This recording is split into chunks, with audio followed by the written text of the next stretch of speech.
வளர்ச்சியடைந்த பாரதத்துக்காக இஸ்லாமியர்கள் எதுவுமே பங்காற்றாம தான் மத கோபப்படுறாங்களோன்னு பார்த்தா, திப்பு சுல்தான் தன்னுடைய கடைசி மூச்சு நிக்கிறவரை ஆங்கிலேயரை எதிர்த்து போராடிய மாவீரனா இருந்திருக்காரு.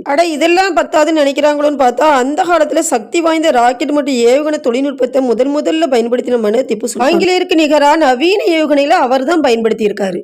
இதெல்லாம் வளர்ச்சியடைந்த பாரதத்துக்கு ரொம்ப கம்மின்னு பார்த்தா, பூர்ண மதுவிலக்கு நடைமுறைப்படுத்தி அதனால அரசுக்கு ஏற்படுகிற வருமான இழப்பை பத்தி கவலைப்படாம இருந்திருக்காரு திப்பு சுல்தான். இந்த ஒரு செயலுக்கு அவரை உன்னதமான மன்னர் வியந்து பாராட்டுறது யாரு தெரியுமா? மகாத்மா காந்தியடிகள். சரி, இதெல்லாம் ஒரு பெரிய சாதனை இல்லைன்னு நினைச்சிட்டாங்களோன்னு சொல்லிட்டு பார்த்தா, விவசாயி கிட்ட இருந்து விளைபொருட்களை நேரடியா கொள்முதல் செஞ்சு அந்த பொருட்களை நியாய விலை கடைன்னு ஒண்ணு உருவாக்கி முதல்ல விற்பனை செய்ய வச்சவர் திப்பு சுல்தான் தான்.